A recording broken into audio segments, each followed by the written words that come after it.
So ayun mga bossing, at ang gagawin natin ngayon, ayusin natin tong extension. Kasi from 10 amperes, ito kasi 10 amperes lang tong mismong outlet na to. So kinakargaan kasi natin siya ng mga matataas na amperahe, katulad ng mga halimbawa, mga power amplifier, mga ganun. So bumili tayo ng Omni na ilang amperes to? Nakalagay dito 15 amperes. Ito yung box kasi niya mga bossing. Ito 15 amperes. So dalawa yung binili ko mga bossing. Ihahanda lang natin to para sa sa power amplifier o kaya sa backline pag may pag may setup tayo na may banda. At least 15 amperes tong ating outlet. Kakapit natin siya dito sa may industrial ko na 16 amperes din. Industrial plug, kasi kakapit natin to doon sa mismong power distribution box natin mga bossing.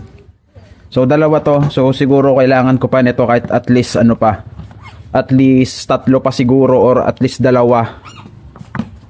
So yun, so iwa-wiring natin to mga master.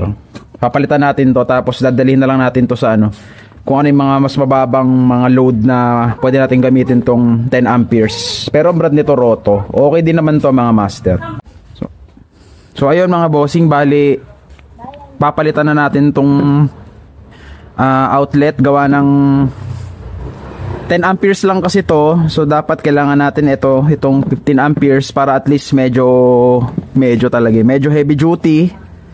Kasi kapag medyo mababa yung amperahe ng plug ay ng outlet, tapos bigla yung sinasalpakan ng mga matataas na amperahe, may tendency kasing matunaw yung plastic, yung mismong ganito, or mag-init, maging prone pa tayo sa sunog. So ito ikakabit natin dito sa bago nating Omni na outlet. Tapos syempre nilagyan ko na siya ng ating logo para sakaling maiwan natin, kilala nila kung kanino tong outlet na naiwan.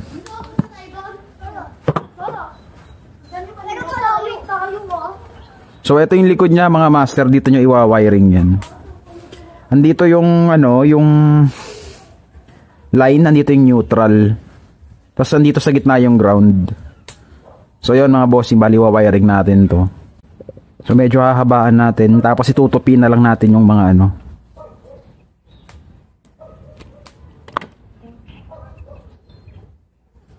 yung mga dulo-dulo niya, para medyo kumapal yung pagkakapitan ng screw. Kasi importante hindi naglulus yung mga ganito yung connection. Kasi kuryente to mga bossing, medyo maselan. Pag isang linya lang dito hindi biglang nag-loose, syempre ramdam ka agad yun kasi mamamatay yung kuryente nyo.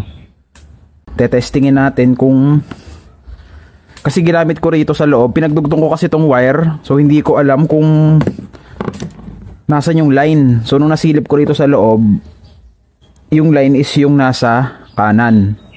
So hindi ko alam kung saan dito yung line, gawa na magkaiba rin kasi yung kulay na ginamit ko dito sa loob, kasi dalawang wire to na pinagdugtong ko lang. So titignan natin gamit ng tester, ilagay lang natin to sa continuity dito sa para malaman lang natin kung ano yung labas niya dito. So testingin natin to kung tama ba. So hindi dito. So ayun, ito pala yung berde, yung yung wiring ko sa line. So ayun, nalaman na natin. Malaki tulong ng mga tester bossing, bili kayo nito, mura lang to. Gamit kong tester dito is yung Lotus. Mura lang to, nasa 600 lang yata to sa online. So yun, iwa-wiring na natin siya dito sa line, yung kulay green. So, tatanggalin muna natin tong na to, lock. Maliit yung table ko kasi ito yung tour case nung ko yung ngalan nito ng mga power cable ko. So alisin muna natin yan. So line yung kulay green.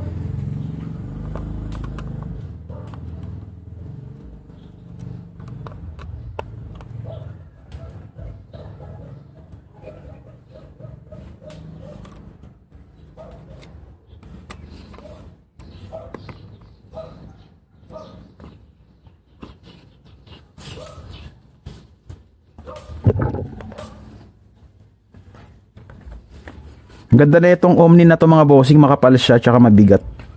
Ramdam mong heavy duty. So medyo mahaba pala yung wear ko. Kailangan natin magputol. Akala ko pwede na yung ano, yung bibili ka lang ng kung ano-ano, yung pala may mga mas magaganda rin pala. So nagagastusan tuloy tayo pagka ano na rin, kapag gusto na rin pang matagalan, rekta na kayo sa ano, mga heavy duty, medyo mahal man pero at least hindi ka na mag-upgrade, magdadagdag ka na lang. So ganun pa rin. So lalagyan natin ng tape yung ano na ito para at least medyo kumapal yung dito.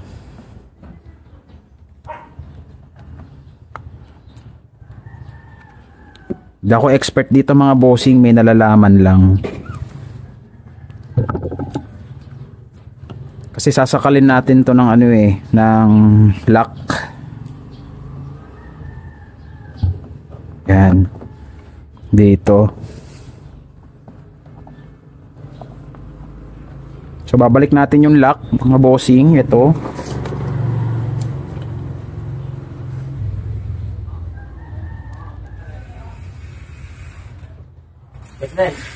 Right. Paano pakipin lang hydraulic? Pa-public. 350 sa akin lang is. Sige. So yun mga bossing, may dumaan dito na mga siklista kasi yun ang pinaka trabaho ko, mekaniko ng bisikleta. So binabalik na natin dito yung kanyang ano, lock. Ayan.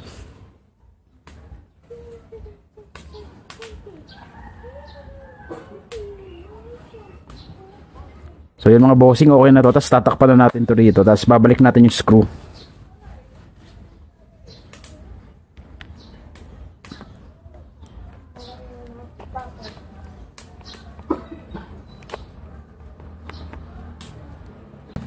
So hindi, ila-line check natin gamit na itong ating tester. Dito nakasaksak mga bossing ha. So testingin natin yung linya.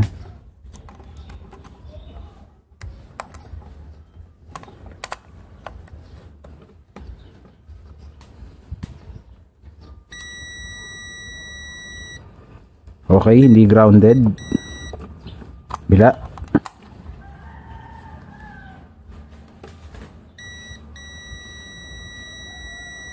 Okay mga bossing, so ganun lang yung pagwa-wiring ng ganitong outlet dito sa industrial plug. So okay, malilito kasi yung industrial plug, pinalaki lang to. Tsaka 16 amperes to, kaya heavy duty yung ano niya. Yung salpakan niya iba na rin.